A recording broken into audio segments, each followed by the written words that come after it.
Hello students, நான் உங்க Bharani Kumar, career guidance expert from Vidhu Academy, Chennai.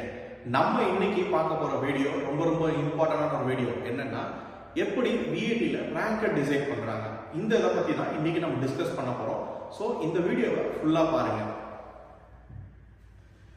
அதாவது நான் ஏற்கனவே பார்த்த மாதிரி நம்ம ஏற்கனவே எக்ஸ்பிளைன் பண்ண மாதிரி இந்த வருஷம் 2026 பேட்டர்ன் வந்து பாத்தீங்கன்னா எக்ஸாக்ட்டா ரைட் ஆன்சர்ஸ்க்கு 4 மார்க்ஸும் நெகட்டிவ் ஆன்சர்ஸ்க்கு ஒரு 1 மார்க் பெனால்ட்டியுமே இருக்கு. ஸோ நீங்க அட்டன் பண்ண போற கொஸ்டின்ஸோட பேட்டர்ன் இப்படி தான் இருக்கும். ஸோ டோட்டலா பாத்தீங்கன்னா 125 கொஸ்டின்ஸ் இருக்கு, அதுவும் ஒரு 2.5 hours. இந்த 125 கொஸ்டின்ஸ் பாத்தீங்கன்னா உங்களுக்கு மேத்ஸா இருக்கலாம் இல்ல பயாலஜியா இருக்கலாம். இதுக்கு ஒரு 40 கொஸ்டின்ஸ் இருக்கும், இதுக்கு 160 மார்க்ஸும். அதே மாதிரி பிசிக்ஸ்க்கு வந்து பாத்தீங்கன்னா 135 கொஸ்டின்ஸ், இதுக்கு 140 மார்க்ஸும். கெமிஸ்ட்ரிக்கு உங்களுக்கு பாத்தீங்கன்னா 35 கொஸ்டின்ஸ், இதுக்கு 140 மார்க்ஸ் இருக்கு. அதே மாதிரி ஆப்டிடியூட் அண்ட் இங்கிலீஷ் வந்து பாத்தீங்கன்னா மொத்தம் 15 கொஸ்டின்ஸ் இருக்கும், இதுக்கு 60 மார்க்ஸ் இருக்கு. ஸோ டோட்டலா பாத்தீங்கன்னா ஸ்டூடெண்ட்ஸ் 500 மார்க்ஸ் வந்து எக்ஸாம் தான் இந்த எக்ஸாம். ஸோ இந்த எக்ஸாமை பொறுத்த வரைக்கும் பாத்தீங்கன்னா எப்படி ரேங்கை வந்து இவங்க பண்ணிட்டு இருக்காங்க அப்படின்றது தான் இந்த வீடியோவை இப்ப நம்ம பார்க்க போறோம். நீங்க இப்ப பாருங்க, NCERT ஃபவுண்டேஷன்ஸ் தான் இவங்க பேஸா எடுத்திருக்காங்க. அதாவது NCERT சிலபஸ் தான் VAT என்ட்ரன்ஸ் எக்ஸாம்ல ஃபாலோ பண்றாங்க. ஸோ நாம சொல்லக்கூடிய ஒரு விஷயம், நம்மளோட ஸ்டூடெண்ட்ஸ்க்கு சொல்லக்கூடிய ஒரு விஷயம் என்னன்னா எப்படி ஒரு செஷனா பிரிச்சுக்கலாம். அதாவது சயின்ஸை பொறுத்த வரைக்கும் நீங்க என்ன பண்ணலாம், மேத்ஸ், பிசிக்ஸ், கெமிஸ்ட்ரி இல்ல பயாலஜி இருந்துச்சுன்னா உங்களுக்கு மேத்ஸ் பதிலாக பயாலஜி இருக்கும். இதை நீங்க 3 செக்ஷனா பிரிச்சீங்க, செக்ஷன் 1, செக்ஷன் 2, செக்ஷன் 3. லாஸ்டா வந்து ஆப்டிடியூட் இங்கிலீஷ் நீங்க வந்து கன்சிடர் பண்ணிக்கலாம். ஸோ இந்த 3 செக்ஷனுக்குமே நீங்க எப்படி டைம் ஸ்ப்ளிட் பண்ணிக்கணும் அப்படின்னா ஒரு 30 மினிட்ஸ்ல இருந்து ஒரு 35 மினிட்ஸ் வரைக்கும் நீங்க வந்து ஒரு டைம் ஸ்பெண்ட் பண்ணலாம். ஸோ அந்த மாதிரி பண்ணும்போது உங்களுக்கு ஒவ்வொரு சப்ஜெக்டுக்கும் உங்களுக்கு நல்ல ஒரு டைம் கிடைக்கும்.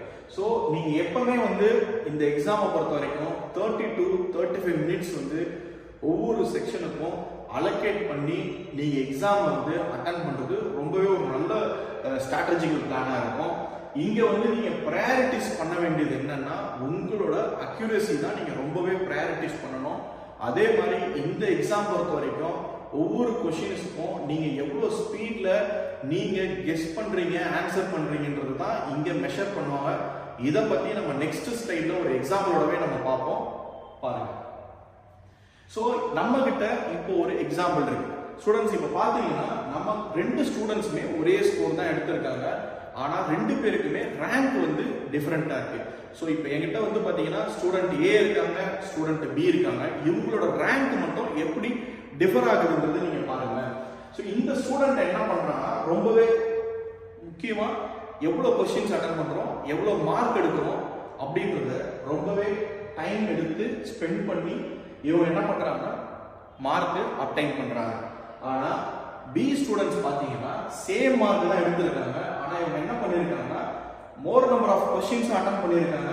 இங்க வந்து ஸ்மார்ட்டா இவங்க டைம் மேனேஜ்மெண்ட்ஸ் யூஸ் பண்ணிருக்காங்க. ஸோ A and B பிட்வீன்குள்ள VAT என்ட்ரன்ஸ் எக்ஸாமை எப்படி இவங்க கால்குலேட் பண்றாங்க ரேங்க் அப்படின்னு பாத்தீங்கன்னா இந்த 2 பேருமே ஒரு 450 மார்க்ஸ் எடுத்திருக்காங்க. ஆனா 2 பேருமே ஒரே ரேங்க் அலோகேட் பண்ண முடியாது. இந்த 450 மார்க்ஸ்ல எவ்வளவு பேர் இருந்தாலும் அதுல வந்து ரேங்க் எப்படி டிஸ்ட்ரிபியூஷன்ஸ் பண்றாங்கன்னா எவ்வளவு accuracy, decisions making, time managements, இந்த ஸ்கில்ஸை தான் இவங்க இங்க வந்து பாத்தீங்கன்னா அப்ரோச்ல வச்சிருக்காங்க. ஸோ உங்களோட ப்ரிப்பரேஷன்ஸ்ல நீங்க என்ன பண்ணணும்னா மார்க் எவ்வளவுக்குள்ள நீங்க ஸ்கோர் பண்றீங்கன்றதை தாண்டி உங்களோட ஸ்கில்ஸை நீங்க வந்து இங்க கொண்டு வரணும். ஸோ இங்க வந்து டைம் மேனேஜ்மெண்ட்ஸ் ரொம்பவே இம்பார்ட்டன்ட் ஸ்டூடெண்ட்ஸ். மைண்ட் செட் எப்படி இருக்கணும்ன்றது தான் நம்ம இப்போ எக்ஸ்பிளைன் பண்ண போறோம். நீங்க எப்பவுமே செலக்ட் பண்ணக்கூடிய ஒரு கொஸ்டின்ஸ் எப்படி இருக்குன்னா ரொம்பவே ஸ்மார்ட்டா இருக்கணும். இதுதான் உங்களோட மேக்ஸிமம் பொட்டன்ஷியல்ஸ் இங்க கொடுக்கும். நெக்ஸ்ட் பாத்தீங்கன்னா வந்து minimise your silly mistakes. Students நீங்க மிஸ்டேக்ஸ் பண்ணக்கூடிய ஒவ்வொன்றுமே உங்களோட அதாவது ரேங்கை இம்பாக்ட் பண்ணும். ஸோ நீங்க என்ன பண்ணணும்னா அக்யூரசியை ரொம்பவே ப்ரையாரிட்டிஸ் பண்ணணும். எந்த கொஸ்டின்ஸ் எடுத்தா நம்மளால ஆன்சர் பண்ண முடியுமோ அந்த கொஸ்டின்ஸ்க்கு கரெக்டா நீங்க அக்யூரசி யூஸ் பண்ணி நீங்க என்ன பண்ணணும், ஆன்சர் பண்ணணும். இந்த எக்ஸாமோட கம்ப்ளீட் இதுவே வந்து இந்த பேட்டர்ன்ஸ்ல தான் இருக்கு. ஸோ நெக்ஸ்ட் பாத்தீங்கன்னா மேனேஜ் டைம். அதாவது உங்களோட டைம் மேனேஜ்மெண்ட்ஸை பொறுத்த வரைக்கும் நீங்க எப்படி மேனேஜ் பண்ணணும் அப்படின்னா you need to be a one athletes. அதாவது நீங்க ஒரு அத்லட்டாக இங்கே ஒர்க் பண்ணணும். ஏன்னா இங்கே வந்து பார்த்தீங்கன்னா ஸ்பீடு ஸ்ட்ராட்டஜியே வந்து என்ன சொல்கிறாங்க, ஸ்பீடு. ஒரு கொஸ்டின்ஸுக்கும் இன்னொரு கொஸ்டின்ஸுக்கும் நீங்கள் எவ்வளோ நேரம் திங்க் பண்ணுறீங்கன்ற ஒரு விஷயமே இங்கே வந்து கால்குலேட் பண்ணுறாங்க. அதனால நீங்கள் என்ன பண்ணணும் அப்படின்னா, ஒரு கொஸ்டின் ஆன்சர் பண்ணுறதுக்கும் இன்னொரு கொஸ்டின்ஸோட ஆன்சர் பண்ணுறதோட டிஃப்ரென்ஸு, ஒரு கொஸ்டினை எவ்வளோ நேரம் யோசிக்கிறீங்கன்ற டிஃப்ரென்ஸ், இது எல்லாமே இங்கே கால்குலேட் ஆகுது ஸ்டூடெண்ட்ஸ். நீங்கள் ஒரு விஐடி என்ட்ரன்ஸ் எக்ஸாமோட ப்ரிப்பேர் பண்ணக்கூடிய ஒரு ஸ்டூடெண்டாக இருந்தால் என்னை பொறுத்த வரைக்கும் நான் என்ன சொல்ல வரேன்னா, நீங்கள் இன்னும் நான் எவ்வளோ படிக்கணுன்றதோட நீங்கள் என்ன பண்ணணும்னா எக்ஸாம் ஓரியன்டா நான் எவ்வளோ திங்க் பண்ணணும். அதாவது நீங்கள் இன்னும் நான் இவ்வளோ போர்ஷன் விட்டுட்டேன், நான் இன்னும் படிக்காமல் விட்டுட்டேன் அப்படின்னு நீங்கள் பார்க்கறதோட, நான் இந்த எக்ஸாமுக்கு எந்த அளவுக்கு ஸ்ட்ராட்டஜிக்கல் பிளான் யூஸ் பண்ணணும், எவ்வளோ அளவுக்கு நான் வந்து கொஸ்டின்ஸை கரெக்டாக ஃபாஸ்ட்டாக நான் எழுதணும், அந்த அளவுக்கு நீங்கள் வந்து உங்களை நீங்கள் தயார்படுத்திக்கிட்டா மட்டும்தான் பிஎட்டியில் நல்லா ரேங்க் எடுக்க முடியும் ஸ்டூடெண்ட்ஸ். ஸோ இந்த ஸ்ட்ராட்டஜிஸ் எல்லாமே நீங்கள் ஃபாலோ பண்ணுறதுக்கு இப்போ உங்களோட 12th ஸ்டாண்டர்ட் முடிச்ச உடனே இருக்கக்கூடிய டைமை நீங்கள் யூட்டிலைஸ் பண்ணிக்கிட்டீங்கன்னா உங்களோட கண்டிப்பாக உங்களோட ரேங்க் வந்து நீங்கள் கண்டிப்பாக இன்ஷூர் பண்ணலாம் ஸ்டூடெண்ட்ஸ். ஸோ இந்த விஐடி என்ட்ரன்ஸ் எக்ஸாம் பொறுத்த வரைக்கும் பார்த்தீங்கன்னா completely computer based exam. So கம்ப்ளீட்டாக கம்ப்யூட்டர் பேஸ்ட் எக்ஸாம்ன்றதுனால இங்கே வந்து பார்த்தீங்கன்னா எந்த மாதிரியான ஒரு ஸ்ட்ராட்டஜிகள் ஃபாலோ பண்ணுறாங்க அப்படின்னு பார்த்தீங்கன்னா, உங்களோட அக்யூரசி, ஒரு ஆன்சர் டு இன்னொரு ஆன்சரோட அக்யூரசி, டைம் மேனேஜ்மெண்ட்ஸ், இந்த சில்லி மிஸ்டேக்ஸ், இதெல்லாமே தான் கம்ப்யூட்டர் பேஸில் இவங்க வந்து பண்ணுறாங்க. ஸோ அதை பேஸ் பண்ணி தான் உங்களோட ரேங்க்குமே இருக்குது ஸ்டூடெண்ட்ஸ்.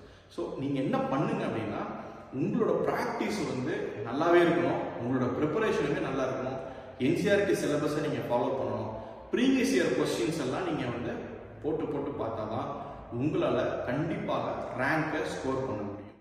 ஸோ உங்களோட ரேங்க்கு எப்படி வருது அப்படின்னா இந்த அடிப்படையில் தான் உங்களுக்கு வருது. ஸோ இந்த ஸ்கோர் பார்த்தீங்கன்னா ஒரு டென்டேட்டிவான ஒரு ஸ்கோர் நான் காமிக்கிறேன். ஒரு டாப் 250 ஸ்டூடெண்ட்ஸோட ஸ்கோர் எப்படி இருக்கும்னா ஒரு 472 ப்ளஸ்ல இருப்பாங்க. ஒரு 500ல இருந்து 2500 ஸ்கோர்ஸ், அதாவது இந்த ரேங்க் இருக்கும் அப்படின்னா என்ன மாதிரியான ஸ்கோர்ஸை சூஸ் பண்ணியிருப்பாங்கன்னா 360ல இருந்து ஒரு 512 இருக்கக்கூடிய ஸ்டூடெண்ட்ஸோட பேஸ் பண்ணி தான் போட்டிருப்பாங்க. ஒரு 5000 ரேங்க்ல இருந்து 6500 ரேங்க் உள்ள நீங்க வரணும்னா 288ல இருந்து 324 ரேங்க் ஸ்கோர்க்குள்ள நீங்க இருக்கிற மாதிரி இருக்கும். ஆனாலுமே இதுக்குள்ள உங்களோட மார்க் இருக்கும். ஆனா உங்களோட ரேங்க் மாறுது அப்படின்னா கம்ப்ளீட்டா உங்களோட ஸ்ட்ராட்டஜி அப்ரோச்சை பொறுத்து தான் இந்த ரேங்கை அலோகேட் பண்றாங்க. ஸோ நீங்க ஃபாலோ பண்ண வேண்டியது என்னன்னா, கம்ப்ளீட்டா time management, accuracy, chilli mistakes avoid பண்றது, ஸ்ட்ராட்டஜிக்கல் பிளான்ஸ் இதெல்லாம் யூஸ் பண்ணீங்கன்னா கண்டிப்பாக நல்ல ரேங்க் எடுத்து விஐடியில் நீங்கள் பிளேஸ் ஆகலாம். ஸோ கண்டினியூவாக நெக்ஸ்ட் வீடியோஸ்லாம் நீங்கள் ஃபாலோ பண்ணுங்க. நான் இன்னும் அடுத்த வீடியோஸில் முக்கியமான ஸ்ட்ராட்டஜிகல்ஸ்லாம் உங்களுக்கு போட போகிறோம். கண்டினியூவாக ஃபாலோ பண்ணுங்கள் ஸ்டூடெண்ட்ஸ். தேங்க்யூ.